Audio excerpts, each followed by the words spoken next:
தம்பி அசலூரோ? ஆமாங்க ஐயா, ஜக்கம்பட்டி. உடனடியாக நடந்து வந்தீங்க போல் இருக்கு. அதான் அசந்து தூக்கிட்டீங்களா?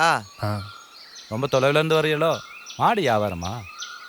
இல்லைங்க ஐயா, நான் பூம்பு மாட்டுக்காரன். ஊரில் ஒரு சின்ன பிரச்சனை, அதான் கோச்சிக்கிட்டு மாட்டை ஓட்டிக்கிட்டு வந்துட்டேன். தெய்வ லட்சணம். உன்ன மாதிரி பூம்பும் மாட்டுக்காரங்கெல்லாம் கடவுளுக்கும் மனுஷனுக்கும் பாலமா இருக்கிறவங்க. உங்க மனசு சுத்தமா இருக்கும். ஸ்ரீனி, அவனுக்கும் கொடு. பசியா இருப்ப இது இல்லையா, சாப்பிடு. வேணாங்க ஐயா. கோயிலில் அன்னதானம் கொடுத்ததுப்பா, பிரசாதம். வேணான்னு சொல்லாத, வாங்கிக்க.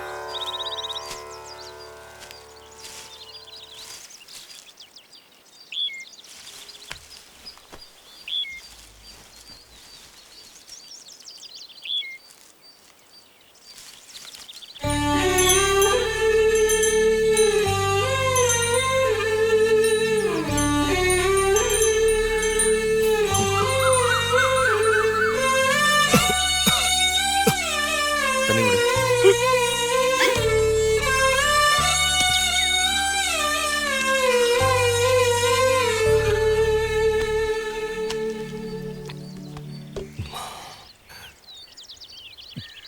தம்பி,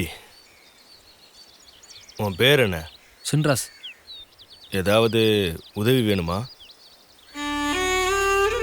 என்னடா இவன் பரதேசி மாதிரி இருக்கானு பார்க்குறியா? சொல்லு, என்னால் முடிஞ்ச உதவி செய்கிறேன். தம்பி, பண்டிதர் இந்த ஊரில் பெரிய ஆள். குடும்பத்தில் ஒரு சின்ன பிரச்சனை, அதான் வைராக்கியத்தோடு இங்கே வந்து தங்கியிருக்காரு. தங்குறதுக்கு ஒரு இடம் கிடைக்குமா? நாங்களே இந்த மரத்தில் தான் தங்கியிருக்கோம். வேணும்னா நீ இங்கே வந்து தங்கிக்க. என்னப்பா யோசிக்கிற?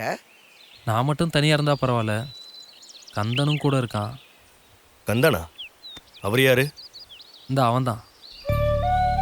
ஓ, இவன் பேரு கந்தனா? அதான் நெத்தியில தெய்வத்தோட அம்சம் தெரிகிறது. பண்டிதரே, எமக்கு ஒன்றும் தெரியலையே. உமக்கு ஒன்றும் தெரியாது. தம்பி, நேராக போய் வலது பக்கம் திரும்பி அரை பரலாங்க போனதும் ஒரு தோப்பு வரும். அதுக்கு மேற்கால 25 ஏக்கர் நிலம். என் தம்பி சொக்கலிங்கத்தோடது. அவன் குடும்பத்தோடு அமெரிக்காவில் போய் செட்டில் ஆகிட்டான். அந்த இடத்துல சின்னதாக ஒரு குடிசையை போட்டு தங்கிக்க. உனக்கும் தங்க இடம் கிடைச்ச மாதிரி இருக்கும், இடத்துக்கும் பாதுகாப்பு.